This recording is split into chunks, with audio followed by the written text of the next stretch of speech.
नमस्कार दर्शकों, हमारे हेल्थ सर्च प्रोग्राम में आप सभी का स्वागत है। जैसे कि आप जानते ही हैं, हमारी ये हेल्थ सर्च प्रोग्राम स्वास्थ्य संबंधी जानकारियों के लिए है और इस प्रोग्राम के माध्यम से हम हमारे दर्शकों को अस्पताल और डॉक्टर्स से रूबरू कराते हैं, जिससे हमारे दर्शकों को स्वास्थ्य संबंधी जानकारियां मुहैया होती है। तो आइए चलते हैं। आज के डॉक्टर हैं डॉक्टर नीता शर्मा, जो कि कॉस्मेटोलॉजिस्ट है। तो चलिए दर्शकों। नमस्कार, मैं श्वेता झा MNS न्यूज़ के हेल्थ सर्च में आप सभी का स्वागत करते हैं। आज हम आए मनीष नगर में शर्मा स्किन क्लिनिक में। आज हम मिलेंगे डॉक्टर नीति शर्मा से। तो आइए चलते हैं डॉक्टर नीति शर्मा के पास।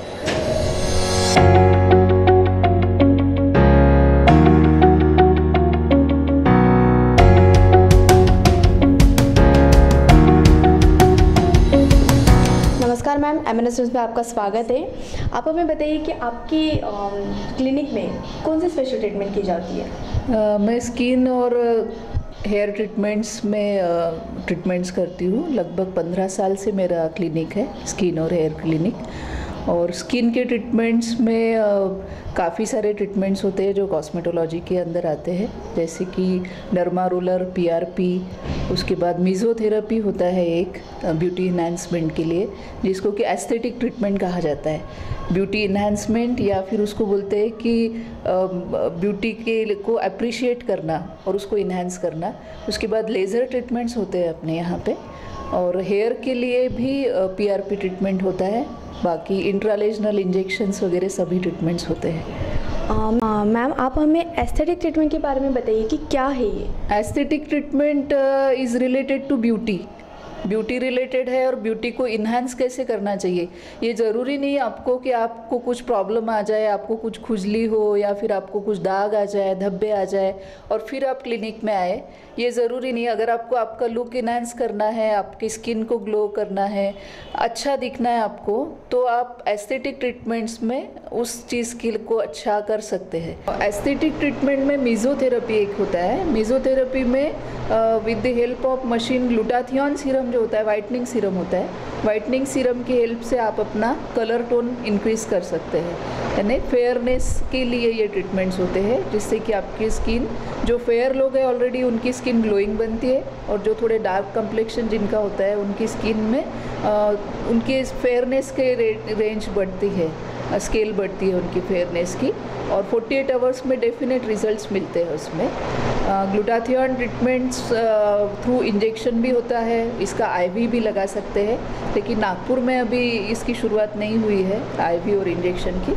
सीरम और टैबलेट्स से हम लोग अभी ट्रीटमेंट्स करते हैं। बाकी एस्थेटिक ट्रीटमेंट में पीलिंग होता है, अमेरिकन पीलिंग होता है, माइक्रोडर्मा एब्रेजन होता है, लेज़र फोटोफेशियल होता है, लेज़र रिजुवेनेशन होता है, स्कार रिविजन होता है, scar revision with derma roller होता है। उसके बाद स्कार में अगर डार्कनेस भी है तो उसमें विटामिन C का साथ में प्रयोग होता है, ताकि वो स्कार हील हो जाए।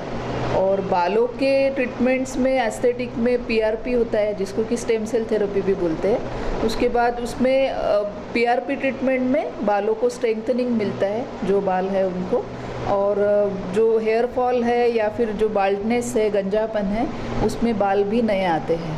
तो ये सभी aesthetic treatment means enhancement treatment. You can enhance your look, you can look more beautiful, that is the aesthetic treatment.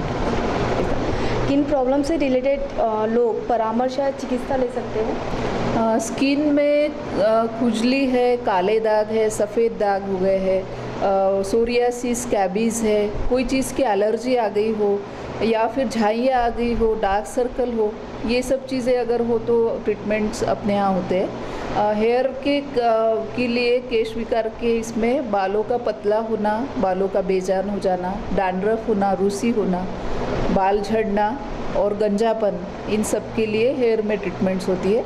Laser treatment होती है। लेज़र ट्रीटमेंट में अनवांटेड हेयर जो भी होते हैं, वो अपना जो लेज़र है OPT SHR लेज़र है, मूविंग इन टेक्नोलॉजी, तो उसमें पूरा होल बॉडी हेयर रिमूवल भी होता है, और स्किन रिजुवेनेशन होता है with help of laser. Acne treatment होता है लेज़र की सहायता से। काले दाग या मेलास्मा जिसको बोलते हैं, उसकी भी ट्रीटमेंट लेज़र से होती है। तो ये सब लेज़र ट्रीटमेंट होता है। PRP या स्टेम सेल थेरेपी होता है स्पेशली अपने यहाँ एक ट्रीटमेंट। और ये PRP के बारे में आप हमें बताइए मैम, ये ट्रीटमेंट कब यूज़ की जाती है?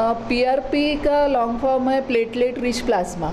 ब्लड के जो कंटेंट्स होते हैं जैसे कि RBC होता है, WBC होता है और प्लेटलेट्स होते हैं, ये सॉलिड मटेरियल और लिक्विड में इनको ले जाने वाला प्लाज्मा होता है। तो इसमें से हमको आपका पेशेंट का हम लोग 30 से 60 ml ब्लड लेते हैं, उसको सेंट्रीफ्यूज करते हैं और सेंट्रीफ्यूज करने के बाद RBC नीचे बैठ जाता है सॉलिड और ऊपर जो रह जाता है वो प्लेन प्लाज्मा रहता है। प्लेन प्लाज्मा को भी डिस्कार्ड कर देते हैं। RBC के जस्ट ऊपर प्लेटलेट्स होता है, प्लेटलेट रिच प्लाज्मा बोलते हैं उसको, तो उसको डिराइव करते हैं हम लोग और उसमें ये शक्ति होती है कि वो पुनर्निर्माण कर सकता है।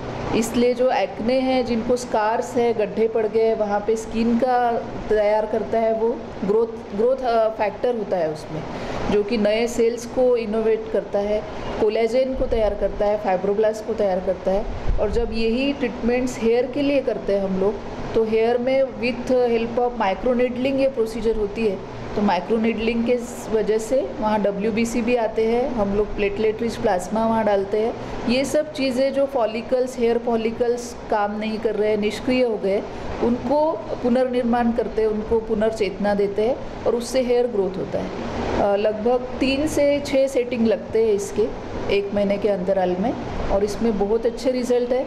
जो कि ये आपके ही पेशेंट का खुद का ब्लड होता है, तो इसमें रिएक्शन या रिजेक्शन नहीं होता है। नेचुरल ट्रीटमेंट है ये पूरी तरह से और इसके काफ़ी अच्छे ट्रीटमेंट्स हैं, रिजल्ट्स है, परमानेंटली इसमें रिजल्ट मिल सकते हैं। हेयर ट्रांसप्लांट के पहले PRP करना चाहिए क्योंकि ये काफ़ी अच्छा है और इसमें कोई साइड इफ़ेक्ट्स भी नहीं है। आप इस क्षेत्र में कितने साल से हो रहे हैं? मैं 2001 से इस क्षेत्र में काम कर रही हूँ। पहले डर्मेटोलॉजी, स्किन से रिलेटेड प्रॉब्लम ही ज़्यादा देखते थे, लेकिन धीरे धीरे जैसे जैसे हमारे पेशेंट्स का इंटरेस्ट बढ़ता है कि इन्हांसमेंट ऑफ लुक्स, आजकल कोई भी जॉब हो, नौकरी हो, इंटरव्यू हो, किसी भी चीज़ में हो, हर एक की इच्छा है कि वो सुंदर दिखे, उसका एक प्लेजेंट प्रेजेंटेशन हो। और अगर आप सुंदर दिखते हैं, आपकी स्किन सुंदर, इसका मतलब ये नहीं कि आप गोरा दिखे, ये ज़रूरी नहीं है। आपकी स्किन स्वस्थ हो, चाहे आपका कलर सांवला हो या गोरा हो, लेकिन स्वस्थ ही सुंदर होता है। तो जब आपकी स्वस्थ त्वचा रहती है तो आपको कॉन्फिडेंस आता है, आपका अपने आप में विश्वास बढ़ता है और ये आज के समय की ये नीड है।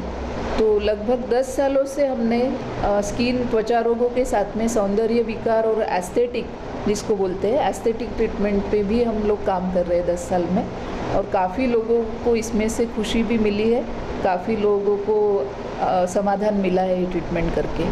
मैम, आप हमारे दर्शकों को बताइए जो आज के युवाओं में बाल झड़ने की जो प्रॉब्लम है उसके बारे में। बाल झड़ने के 2 कारण होते हैं ज़्यादातर। एक कारण वो जो अंदर से होते हैं, जिनको सिस्टमिक या फिर इंटरनल रीजंस बोल सकते हैं, और दूसरे है जो कि बाहरी कारण होते हैं। तो बाहरी कारणों में अत्यधिक धूप का होना, बहुत ज़्यादा हार्श धूप, सनरेज है। उसके बाद जो सलून्स में या जो नॉन क्लिनिकल लोगों के यहाँ जो जाके ट्रीटमेंट्स करते हैं लोग, कलरिंग, स्ट्रेटनिंग, ये सब जो प्रोसीजर्स है, तो ये for the time being temporarily अच्छा लगता है, बट इसके लॉन्ग टर्म में काफ़ी ख़राब इफ़ेक्ट आते हैं, जो कि आपको हेयर फॉल शुरू हो सकता है। कई बार सलून्स में इतना ध्यान नहीं रखा जाता है, कंघी एक दूसरे की यूज़ होती है, तो उसमें तरह तरह के इन्फेक्शन भी आते हैं, जैसे कि डैंड्रफ आ गया, टीनिया आ गया, टीनिया कैपिटिस। तो ये सब चीज़ें भी हेयर फॉल के लिए जिम्मेदार होती है। इंटरनल रीजन्स में, जेंट्स में खासकर हार्मोनल एक रीज़न होता है।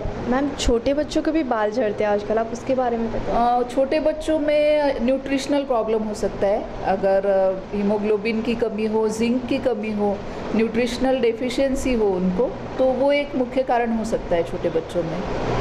मैम, आप हमें बताइए जो नॉन क्लिनिकल रहते हैं, जैसे पार्लर हो गया, सैलून हो गया, इनमें भी वो लोग ट्रीटमेंट रखते हैं, जैसे स्किन के हो गए, हेयर्स के हो गए, और जब उनका केस बिगड़ जाता है तब उनको डॉक्टर की याद आती है, तो आप ऐसे केसेस लेते हैं? मैं बोलना चाहूँगी कि नागपुर में ये काफ़ी प्रमाण में है इसका प्रमाण। कई लोग ऐसे कि जो डॉक्टर नहीं है फिर भी डॉक्टर लिखते हैं, कई लोग ऐसे जो पार्लर वाले थे और अब ऑटोमेटिकली डॉक्टर बन गए, कई लोग स्पा, सलून और पार्लर्स में भी बड़े बड़े ट्रीटमेंट्स करते हैं।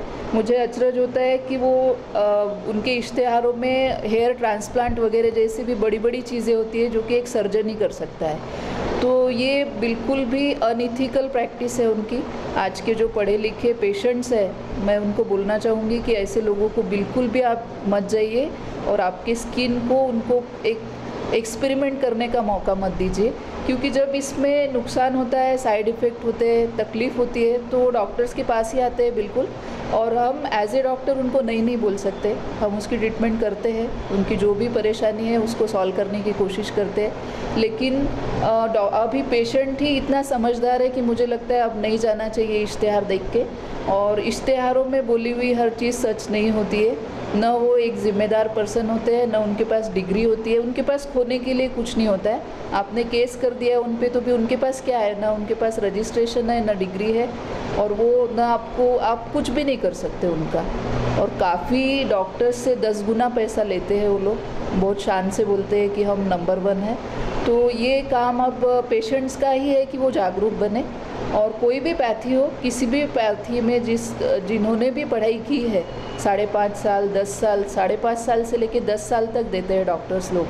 तो जो कोई भी पैथी हो, बट अगर वो डॉक्टर है, रजिस्टर्ड नंबर है उनके पास, तो उनके पास जाइए, वो अच्छी सलाह देंगे आपको। फ़ीस को डर कर या फीस को बचाने के चक्कर में मेडिकल शॉप से दवाइयाँ ले लेना, किसी फ्रेंड के सजेशन में जाके दवाइयाँ लगाना चेहरे पे, या फिर कोई पार्लर वाले दे रहे हैं तो उनकी बातों में आना, ये सब अब रुकना चाहिए।